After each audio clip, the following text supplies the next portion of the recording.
Listopad je stigao i s njim nešto neobjašnjivo ispunjava zrak. Dani su kraći, sjene duže, a tišina u kućama dublja. Mnogi to povezuju s promjenom godišnjeg doba, s padom temperature i sezonskim tugama. Ali istinski vjernici znaju da u listopadu postoji nešto mnogo dublje. Duhovna gusta magla koja polako prekriva naš svijet. To nije samo poetski dojam, to je upozorenje. Jer u listopadu, prema riječima Padre Pija, nevidljivo postaje tanje. Zavjesa između našeg svijeta i onog duhovnog, onog skrivenog, postaje toliko tanka da osjetljivije duše mogu osjetiti njezino podrhtavanje.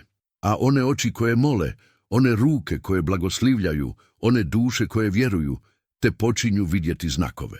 Padre Pio je jednom rekao, u listopadu neprijatelj kruži tiše, ali bliže. On ne lupa na vrata, on ulazi kroz pukotine koje mi ostavimo otvorenima. Zato je jedan od njegovih najvažnijih savjeta vjernicima bio jednostavan, ali moćan. Stavite svetu vodu u svoju kuću. Ne kao obični ritual, ne kao tradiciju bez svijesti, već kao čin svete zaštite. Kao štit protiv onoga što ne možemo uvijek imenovati, ali što nas može raniti. Međutim, u tom činu otkrivena su 3 duhovna misterija, 3 tajstva koja se ne vide odmah, ali koja djeluju tiho, snažno, duboko. Prvo tajstvo počinje s nečim što nazivamo tišinom stvari. Kada sveta voda dotiče predmete, prostorije i zidove kuće, događa se nešto što se ne može racionalno objasniti. Stvari koje su prije izazivale nelagodu, težinu, osjećaj da nešto nije u redu, postaju tihe, ne u akustičkom smislu, već u duhovnom. Kao da nešto što je bilo živo, što je bilo uznemireno, odjednom bude umireno, umrtvljeno. Jedna žena iz Kalabrije posvjedočila je kako je mjesecima njen sin patio od užasnih noćnih mora. Pokušali su sve, liječnike, promjene prehrane, psihološka savjetovanja, ali ništa nije pomoglo. Sve dok nije jedne noći, potaknuta unutarnjim pozivom, poškropila staro naslijeđeno ogledalo u njegovoj sobi svetom vodom. Te noći, prvi put nakon 6 mjeseci, njen sin spavao je mirno, bez suza, bez vrištanja i nikada više nije imao tu noćnu moru. Kasnije je otkrila da je ogledalo pripadalo njenoj prabaki, za koju se govorilo da se bavila spiritizmom. Duhovna memorija tog predmeta bila je aktivna i sveta voda je nije samo očistila, ona ju je razotkrila. Padre Pio je jasno upozorio, ono što prskaš svetom vodom ne ostaje skriveno. Sve što je u sjeni, na svjetlu će progovoriti.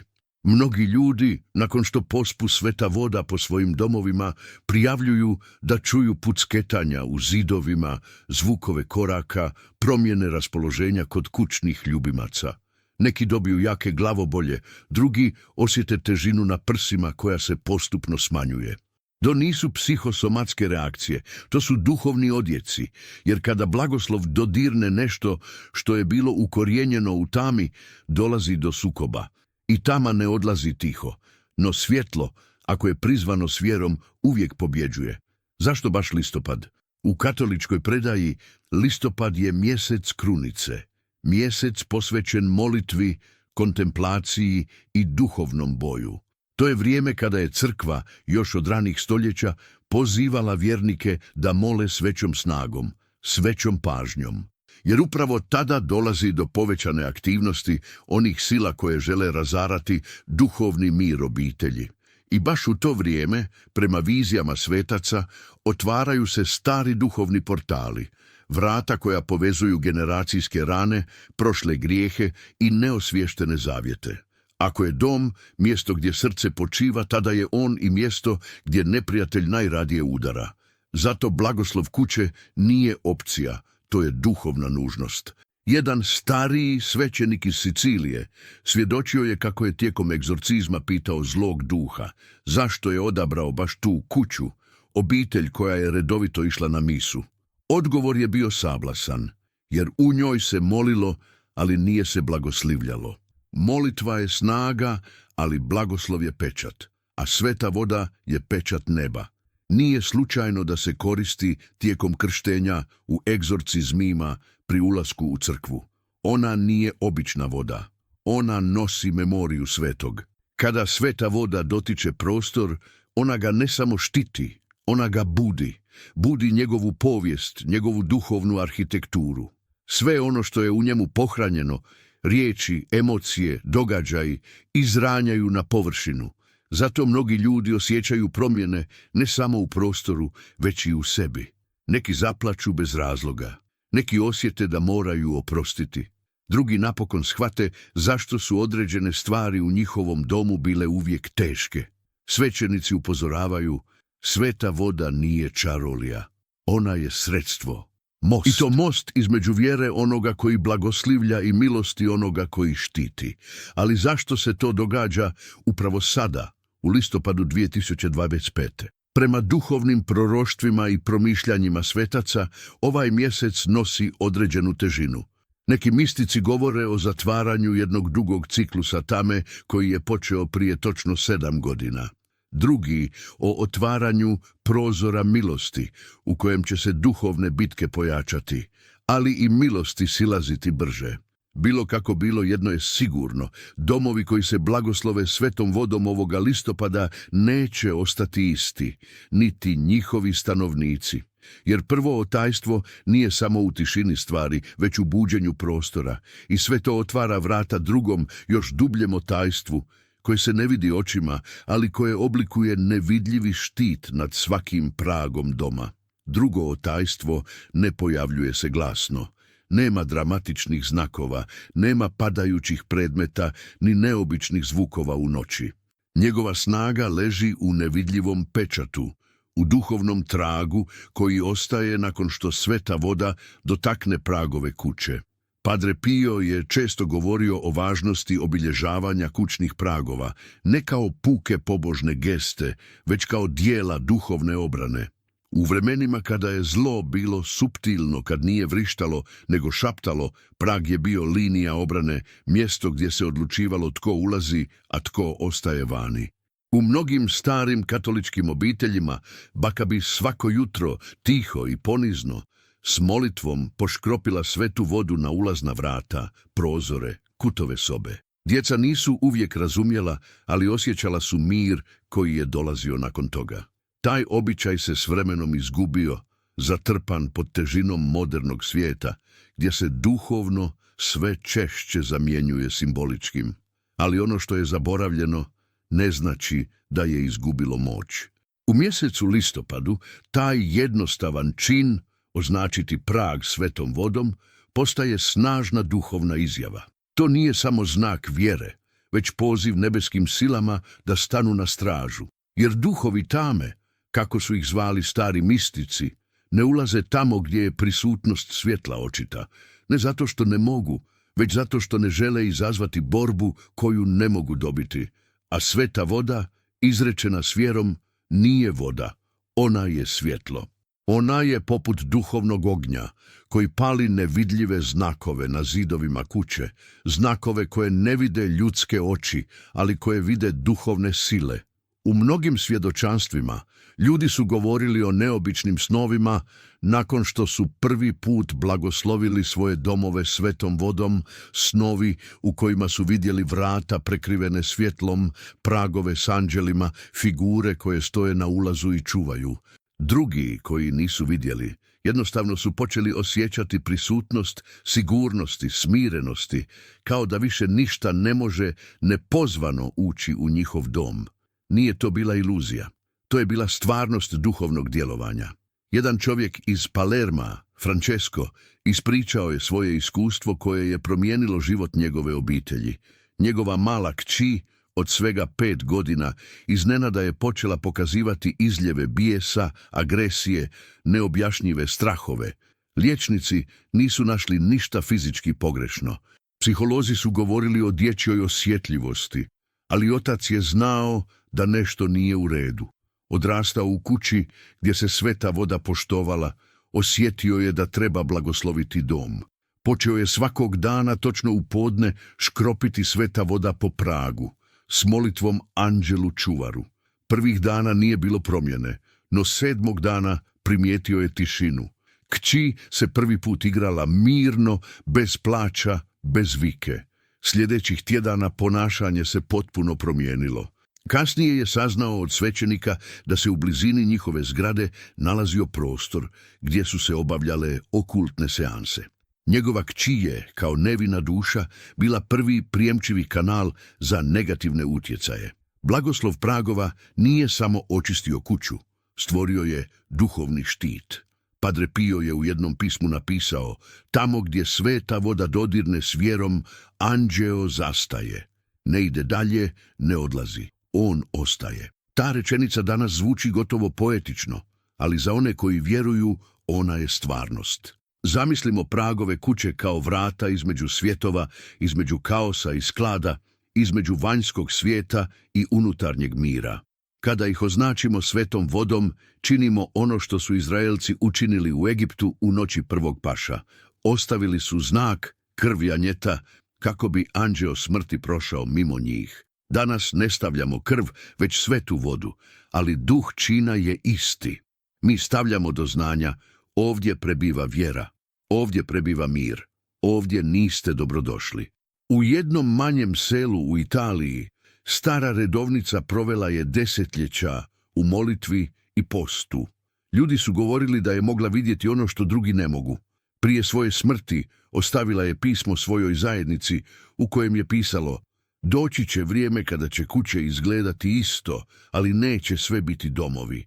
Neke će biti tamnice. Razlika će biti u onome što se govori u njima i onome što se šuti. Blagoslovite svaki prag, jer kroz prag dolazi ili mir ili neprijatelj. Danas, više nego ikada, te riječi odzvanjaju istinom, jer živimo u vremenu kada zlo nije više skriveno, već se normalizira. I upravo zato naša obrana mora biti tiša, ali snažnija. U ovim danima listopada 2025. mnogi ljudi osjećaju neobjašnjivu tjeskobu. Kažu da se osjećaju promatrano, da im misli ne miruju, da je u njihovim domovima neka napetost koja se ne može objasniti racionalno. Neki kažu da je to stres, tehnologija, brzi život, ali oni koji su duhovno budni znaju, to su pukotine. Male pukotine u duhovnoj obrani koje omogućuju tamnim silama da šapuću, da sumnjaju, da umaraju dušu. A sveta voda na pragovima nije odgovor na sve, ali je početak. Početak vraćanja autoriteta Bogu u našem prostoru. Početak podizanja svetog štita, nevidljivog ali neprobojnog. Ne moramo imati darove svetaca da bismo djelovali sveto. Dovoljno je imati vjeru. Vjera u snagu sakramenata. Vjera u riječi koje je Isus dao crkvi. Vjera u ono što su sveci poput Padre Pija znali, da borba nije uvijek izvan nas, već oko nas, i da svaka kap svete vode, izrečena s vjerom, postaje poput mača u ruci anđela. Označiti pragove kuće svetom vodom nije čin prošlosti. To je čin sadašnjosti, čin hitnosti, jer kad svijet šuti o svetome, oni koji vjeruju moraju govoriti svojim dijelima.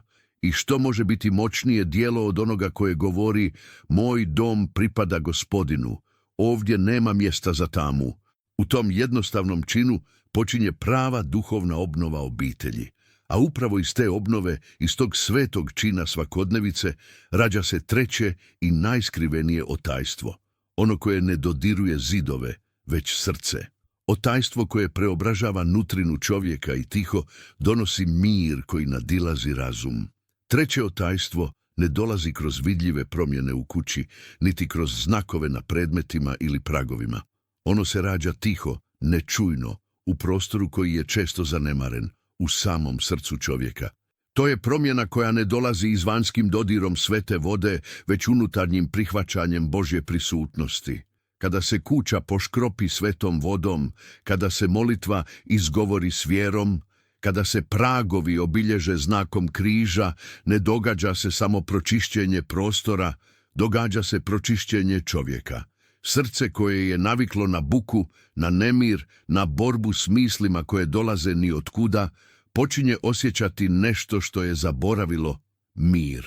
I taj mir nije psihološki efekt, nije plod autosugestije, nego rezultat duhovnog reda koji se ponovno uspostavlja u duši. Padre Pio je govorio da je mir dokaz da je Bog prisutan, jer samo Bog donosi mir koji svijet ne može dati. A taj mir je često znak da je duša oslobođena od nevidljivih tereta koji su je pritiskali godinama, možda i desetljećima. Jedna mlada žena iz Napulja, koja je mjesecima patila od napadaja panike, ispričala je da joj ni jedan lijek, ni jedan razgovor nisu donijeli trajno olakšanje. Sve dok jednog dana, bez velikih očekivanja, nije odlučila poškropiti svoju sobu svetom vodom i započeti jednostavnu molitvu krunice svake večeri. Prve noći osjećala je nelagodu, kao da nešto u njoj ne želi da moli. Drugu noć je plakala, bez razloga. Treću noć zaspala je s krunicom u ruci. Nakon tjedan dana napadaji su nestali. Kad su se njezini bližnji pitali što se promijenilo, ona je rekla samo jedno: vratila sam Boga u svoj dom. Nije znala objasniti kako ili zašto, ali znala je da nešto u njoj, nešto duboko, više nije bilo ranjeno. Srce je ponovno počelo prepoznavati tišinu kao prijatelja, a ne prijetnju. To je moć svete vode kada je korištena s vjerom.